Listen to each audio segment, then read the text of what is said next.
तो आज की इस वीडियो में हम कुछ पॉइंट्स पे डिस्कस करेंगे। सबसे पहला पॉइंट है कि जॉब्स की ओपनिंग कब होती है, क्लिनिकल साइंस जो जॉब्स होती हैं।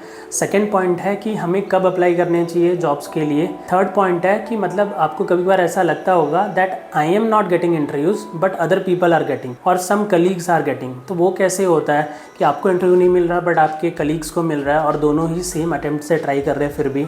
फोर्थ पॉइंट है what to do in free time. Let suppose कि आपने अगर क्लिनिकल साइंस सीख लिया, बेस, एडवांस और क्लिनिकल, आप जॉब के लिए अप्लाई कर रहे हो, आपको टाइम लग रहा है, तो क्या आपको कुछ और सीखना चाहिए या उस टाइम को कैसे यूटिलाइज करना चाहिए, वो हम फोर्थ पॉइंट में डिस्कस करेंगे।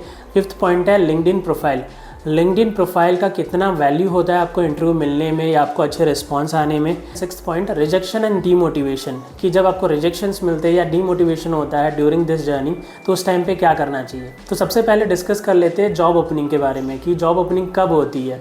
तो जॉब ओपनिंग्स जो निकलती है वो एवरी 3 या 6 मंथ्स में होती है, क्योंकि देखो अगर कोई कंपनीज हायर हर मंथ करेगी या हर दिन करेगी तो उनके पास बहुत सारे फ्रेशर कैंडिडेट हो जाएंगे। तो जो वैकेंसीज निकलती है वो हमेशा हर 3 मंथ्स में या हर 6 मंथ्स में मोस्ट प्रोबेबली निकलती है, ताकि जिन कैंडिडेट्स को हायर कर रहे हैं उनको पहले ट्रेन कर ले और उनको एक लेवल के नॉलेज पे ले आए या उनको नेक्स्ट जो रोल है उस पर मूव कर सके। फिर अगेन जो फ्रेशर का रोल है उसके लिए वैकेंसीज निकलेगी और अगेन फ्रेशर्स को फिर वो ट्रेन करेंगे, क्योंकि आप सभी को पता होगा जब भी कंपनी आपको हायर करती है एज अ फ्रेशर, आप कुछ मंथ्स के लिए एज अ ट्रेनी या जूनियर रहते हो, फिर आपको ट्रेनिंग मिलने के बाद आपको प्रोजेक्ट पे डाल दिया जाता है, फिर अगेन कंपनी फ्रेशर्स को हायर करती है। तो ये एक नेचुरल साइकिल है कंपनी के हायरिंग का। कभी बार कंपनी नेक्स्ट मंथ भी हायर कर सकती है, नेक्स्ट टू नेक्स्ट मंथ भी, बट बेसिकली 3 to 6 मंथ्स के ड्यूरेशन में हायरिंग निकलती है। उसके बाद बात करते हैं second point, when to apply for jobs. कौन सा बेस्ट टाइम होता है या कब हमें अप्लाई करना चाहिए। देखो अगर आपने बेस, एडवांस और क्लिनिकल की ट्रेनिंग पूरी कर ली है या आप जो भी सॉफ्टवेयर सीख रहे हो अगर उसकी ट्रेनिंग पूरी कर ली है, तो बेस्ट टाइम यही होता है जिस दिन आपने ट्रेनिंग पूरी कर ली है उसी दिन से आपको अप्लाई करना स्टार्ट कर देना है, क्योंकि कोई भी दिन बेस्ट नहीं होता, कोई भी मंथ बेस्ट नहीं होता।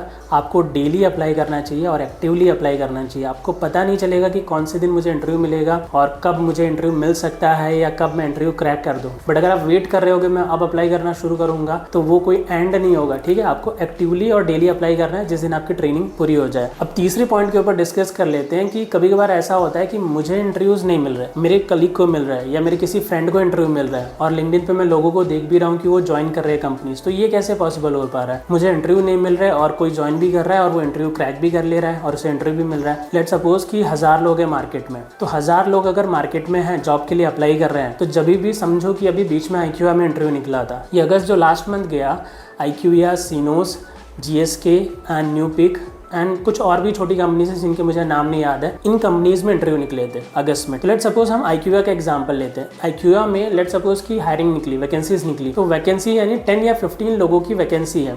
तो IQVIA ज़्यादा से ज़्यादा उस रोल के लिए कितने इंटरव्यू लेगा, ज़्यादा से ज़्यादा 50 या ज़्यादा से ज़्यादा 100 इंटरव्यू लेगा। 100 कैंडिडेट के या 50 कैंडिडेट के वो CV एक्सेप्ट करेंगे। ठीक है, उतने कैंडिडेट CV फिल्टर करने के बाद या उतने CV सेलेक्ट करने के बाद उन लोगों के इंटरव्यू लेंगे। तो लेट सपोज मार्केट में SAS सीख के या क्लिनिकल साइंस सीख के 1000 लोग हैं, तो उस टाइम पे जब इंटरव्यू निकला तो मिला कितने लोगों को, ज़्यादा ज़्यादा 50 या 100 लोगों को। अगेन 800 लोग या 900 लोग ऐसे हुए तो जिनको इंटरव्यू नहीं मिला। इसलिए जब मार्केट में आप देखते हो तो हमेशा ऐसे लोग ज़्यादा दिखते हैं जिनको इंटरव्यू नहीं मिला होता है। ठीक है, क्योंकि अगर कहीं इंटरव्यू निकला भी है तो उस टाइम पे लेट सपोज 10 या 15 अगर वैकेंसी निकली है, ठीक है, ज़्यादा से ज़्यादा एक पर्टिकुलर कंपनी में, तो इंटरव्यू कितने 100 लोगों की लेगी। 15 वैकेंसी को फिल करने के लिए ज़्यादा ज़्यादा वो 100 लोगों के CV सेलेक्ट करेगी या इंटरव्यू लेगी। बाकी रिमेनिंग 900 लोगों को क्या हुआ, उन लोगों को इंटरव्यू नहीं मिला, तो रिमेनिंग 900 लोगों को इंटरव्यू नहीं मिलता उस टाइम पे। ठीक है, ये एक सिनेरियो है। लेकिन अगर आप कंसिस्टेंसी से अप्लाई कर रहे होगे, आप रेगुलरली अप्लाई कर रहे होगे, लेट सपोज 1000 में से 400 लोग ऐसे हैं जो कंसिस्टेंसी से अप्लाई कर रहे हैं, रेगुलरली अप्लाई कर रहे हैं, ठीक है, अपने आप को इम्प्रूव भी कर रहे हैं और रेगुलरली अप्लाई भी कर रहे हैं, तो उस टाइम पे क्या होता है, 400 लोगों के बीच में कंपटीशन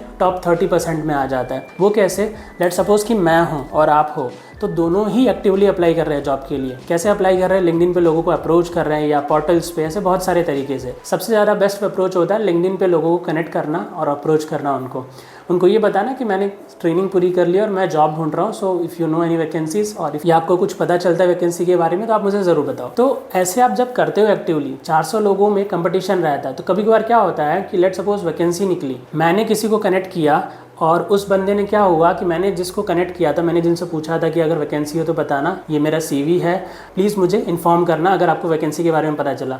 तो उस बंदे ने HR को या मैनेजमेंट में किसी को रेफ़र कर दिया मेरा CV, ठीक है, और उसी कंपनी में लेट सपोज आपने भी अप्लाई किया। लेकिन क्या हुआ क्योंकि जब भी ओपनिंग निकलती है 10 या 15 तो कंपनी ज़्यादा से ज़्यादा 100 लोगों की CV सेलेक्ट करेगी या 50 लोगों की, उतने लोगों का ही इंटरव्यू लेने वाली है। तो मैंने जब मेरा पहले रेफर हो गया, ठीक है, दोनों ही अप्लाई कर रहे थे, आप मैं दोनों, बट मेरा पहले रेफर हो गया तो मुझे इंटरव्यू मिल गया। आपने उस बंदे को या उस कंपनी में अप्रोच कल किया तो आपका भी CV पहुंचा दो सही कंपनी के पास, बट ऑलरेडी उनके पास सफिशिएंट CV कलेक्ट हो चुके थे, 50-100 CV कलेक्ट हो चुके थे जितने लोगों के इंटरव्यू लेने थे।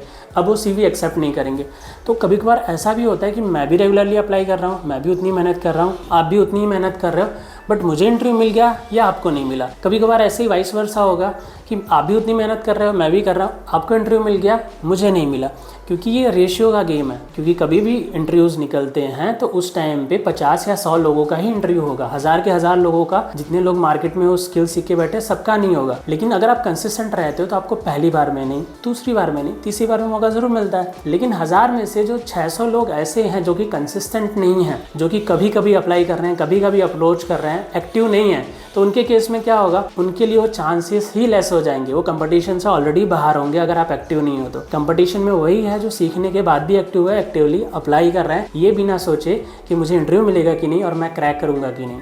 तो अब 4th पॉइंट के ऊपर डिस्कशन कर लेते हैं कि what to do in free time. Let suppose कि आपने क्लिनिकल साइंस सीख लिया है, ठीक है, और आपके पास फ्री टाइम है, आप जॉब के लिए अप्लाई कर रहे हो और उसमें टाइम लग रहा है प्रोसेस में। तो देखो, फ्री टाइम में सबसे पहली चीज़ आपको क्या करना है, अपना रिवीजन, जो भी आपने सीखा है उसका रिवीजन करो, बेस का, एडवांस का, क्लिनिकल का एंड प्रोजेक्ट का। दूसरी चीज़ आपको क्या करना है, क्वेश्चन सॉल्व करने में। अगर आपको क्वेश्चन ज़्यादा नहीं मिल रहे तो आप इंटरनेट से ढूंढना शुरू कर दो, आप ChatGPT पे ढूंढना शुरू कर दो। आपको जहाँ क्वेश्चन मिले वहाँ से क्वेश्चन कलेक्ट करके आप क्वेश्चन को सॉल्व करो। और अगर आप क्लिनिकल साइंस रोल की तैयारी कर रहे हो, ठीक है, स्पेशली, और आपके पास फिर भी फ्री टाइम है, आपने अच्छे खासे क्वेश्चन सॉल्व कर लिए हैं, अगर आप बेस, एडवांस और क्लिनिकल का एक्टिवली रिवीजन कर रहे हैं तो उसके साथ एक एडिशनल चीज कर सकते हो, आप RN पाइथन भी सीख सकते हो। क्योंकि कहीं ना कहीं आप RN पाइथन सीखोगे ना तो वो भी डेटा एनालिसिस की टूल है, जैसे SAS है वैसे RN पाइथन है। तो इन फ्यूचर कभी कंपनी सोचती है कि हम ऐसे कैंडिडेट हायर करें जिनको ज्यादा सॉफ्टवेयर का नॉलेज हो, क्योंकि लेट सपोज आपने SAS सीख रखा है इस रोल के लिए और आपको प्रोजेक्ट के भी नॉलेज है, तो अगर आपको साथ में पाइथन एंड R का नॉलेज होगा तो कहीं ना कहीं मुझे लगता है कि वो आपके इंटरव्यू को थोड़ा बूस्ट कर देगा।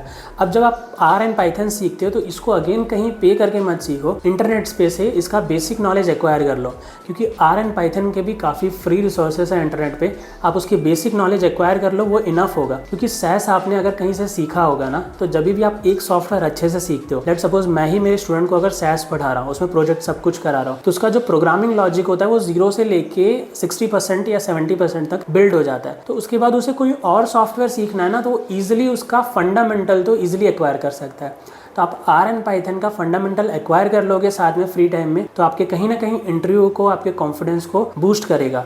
अगर आपको इंटरव्यू मिल चुका है, अगर आपको जॉब मिल चुकी है तो कहीं ना कहीं आगे जाके काम आ सकता है। अगर आपको इंटरव्यू नहीं मिला है तो आपको इंटरव्यू मिलने में भी शायद उससे कुछ हेल्प हो सकती है, ठीक है, ये एक एडिशनल चीज़ है। अब इसी के साथ 5th पॉइंट के ऊपर डिस्कशन कर लेते हैं कि लिंक्डइन प्रोफाइल। देखो, लिंक्डइन प्रोफाइल बहुत मैटर करता है कि आपको लोगों के रिस्पांस कैसे आ रहे हैं। जैसे आप जैसे कपड़े पहनते हो वैसे जज किया जाता है, राइट। सिमिलरली लिंक्डइन प्रोफाइल से लोग आपको जज करते हैं, बिकॉज कोई आपको जानता नहीं है, ठीक है, आप कैसे व्यक्ति हो, स्मार्ट हो, इंटेलिजेंट हो, क्या नहीं हो। नो डाउट आप अपना CV शेयर करते हो, उसमें सारी चीज़ें लिखी रहती हैं, बट सबसे पहला इंप्रेशन किससे जाता है, लिंक्डइन प्रोफाइल से। तो अपना जो लिंक्डइन प्रोफाइल है उसको आप थोड़ा प्रोफेशनल करो, अपना जो प्रोफाइल पिक है उसको थोड़ा प्रोफेशनल प्रोफाइल पिक रखो, बैकग्राउंड है जो कवर पिक है उसको भी थोड़ा प्रोफेशनल रखो, जो कंटेंट मेंशन कर रहे हो उसको भी थोड़ा प्रोफेशनल वे में, अच्छे वे में प्रेजेंट करो। क्यों ऐसा करना है, क्योंकि किसी को भी जब आप अप्रोच कर रहे हो तो आपका कहीं ना कहीं लिंक्डइन प्रोफाइल चेक कर रहा होगा। अच्छा लिंक्डइन प्रोफाइल एक अच्छा फर्स्ट इंप्रेशन क्रिएट करता है और उससे चांसेस हाई होते हैं कि सामने वाला आपको रिस्पॉन्ड करे, इवन दो आप फ्रेशर हो या न्यू टू इंडस्ट्री हो फिर भी। और इससे आपका कनेक्शन भी बूस्ट होता है, आप लोगों को कनेक्शन रिक्वेस्ट भेजते हो, राइट। तो अगर आपका प्रोफाइल अच्छा है, आपने अच्छे से बनाया है, तो आप किसी को भी कनेक्शन रिक्वेस्ट भी भेजते हो तो उसके चांसेस हाई होते हैं कि आपका कनेक्शन रिक्वेस्ट वो एक्सेप्ट करे और आपको रिस्पॉन्ड भी दें, तो ये भी मैटर करता है। अब लास्ट पॉइंट के ऊपर डिस्कशन कर लेते हैं, 6th point, rejection and demotivation. तो दोस्तों अब मैं आपको एक चीज़ बता देता हूँ, चाहे वो मेरी जर्नी हो, चाहे कोई स्टूडेंट हो, चाहे कोई भी हो, कोई कितना भी इंटेलिजेंट पर्सन क्यों ना हो, rejection and demotivation is a part of journey. देखो, बचपन से लेके आज तक आपने कोई भी काम किया है, मुझे ये बताओ आपको पहली बार में तुरंत कहाँ सक्सेस मिल जाती है। अगर कोई सक्सेस आपको तुरंत मिल जा रही है पहली बार में ही बिना मेहनत किए, चाहिए, तो क्या वो सक्सेस टिकती है, क्या वो चीज़ अच्छी होती है। तो कोई भी चीज़ अगर मार्केट में अच्छी है तो उसमें कुछ चीज़ें तो होंगी ही होंगी। सबसे पहली चीज़, उस चीज़ को पाने में आपको टाइम लगेगा, उस चीज़ के लिए आपको थोड़ी मेहनत करनी पड़ेगी। तीसरी चीज़, आपको कंसिस्टेंसी रखनी पड़ेगी, ये बहुत ही इंपॉर्टेंट है। और बहुत लोग ऐसा होता है कि डीमोटिवेट हो जाते हैं। लेट्स सपोज आपने लिंक्डइन पे किसी को अप्रोच किया, या आपने 4-5 कंपनीज में अप्लाई किया, या 10-15 लोगों को रीच आउट किया, आपको रिस्पॉन्ड नहीं मिला, तो आप क्या होते हो, डीमोटिवेट हो जाते हैं। क्यों? लगता है आपको कि ये मुझे रिस्पॉन्ड नहीं कर रहा और मैं ही सिर्फ मेहनत किए जा रहा हूँ। तो देखो, मैं एक चीज़ बता दूँ, एक फंडामेंटल, बचपन में आप सभी कहीं ना कहीं पहले खड़ा होना सीखते हो, उसके बाद चलना सीखते हो। तो क्या आप 3-4 अटेम्प्ट ट्राई करने के बाद, खड़े होने के अटेम्प्ट को ट्राई करने के बाद खड़ा होना छोड़ देते हो? आप ट्राई नहीं करते, ठीक है, या आप चलने का अटेम्प्ट छोड़ देते हो? आपने कितने हज़ार बार ट्राई किया होगा, कितने लाख बार ट्राई किया होगा कि आप गिर रहे होगे, फिर आपने खड़े होने का ट्राई किया होगा, फिर आप खड़े होते हो, आप चलते भी हो। ऐसा कोई बच्चा होता है जो अगर उसे फिजिकली कोई प्रॉब्लम ना हो तो खड़ा होना ना सीखे, चलना ना सीखे, गाड़ी चलाना ना सीखे, ठीक है? तो ये जो रिस्ट्रिक्शंस होते हैं ना, डीमोटिवेशन और रिजेक्शन, ये हमारे दिमाग पे होते हैं। अब बड़े होके हमने लाइफ को बहुत वाइड स्केल पे देखा, तो हमें कुछ चीज़ें पता चली, जैसे कि रिजेक्शन और डीमोटिवेशन। आजकल हम इन चीज़ों को इतना ज़्यादा सीरियस ले लेते हैं, रिजेक्शन और डीमोटिवेशन को, कि हम उसको अपने पे हैवी होने देते हैं कि 3-4 रिजेक्शन मिले तो मुझे रिजेक्शन मिला है, ठीक है? बचपन में ऐसा रिजेक्शन जैसा पता नहीं था, so you never thought about it कि अगर मैं इतनी बार ट्राई कर रहा हूँ तो उसके बाद मुझे रुक जाना है। बट यहाँ पे क्या होता है कि आपने 10-15 बार ट्राई किया, आपको रिजेक्शन मिला, आप लो हो जाते हो, आप डीमोटिवेट फील करते हो। तो ऐसा कभी भी नहीं करना है।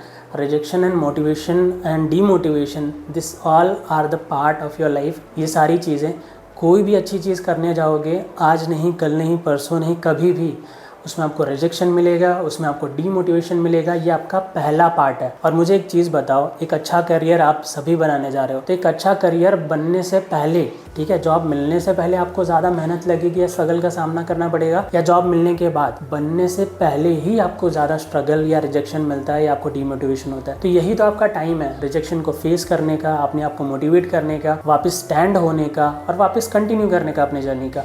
क्योंकि एक बार आपको जॉब मिल गई, फिर भी प्रॉब्लम्स कुछ ना कुछ तो रहेंगी, लेकिन फिर आपका चीज़ें चलते रहेंगी, एक प्रोसेस में, एक लूप में रहोगे। क्योंकि अभी हमारे पास कोई उम्मीद नहीं होती, कोई हमारे पास सोर्स नहीं होता पावर का, तो हम जल्दी डिमोटिवेट हो जाते हैं। बट ये चीज़ ध्यान से समझो कि this is a part of process. ये आपके साथ ही नहीं, ये सभी के साथ ये कॉमन है। ऐसा भी हो सकता है, इसमें भी घबराना मत कि आप और आपके फ्रेंड दोनों अप्लाई कर रहे हो, बट आपके फ्रेंड को इंटरव्यू मिल गया, आपको नहीं मिला, दोनों ने इक्वली मेहनत की।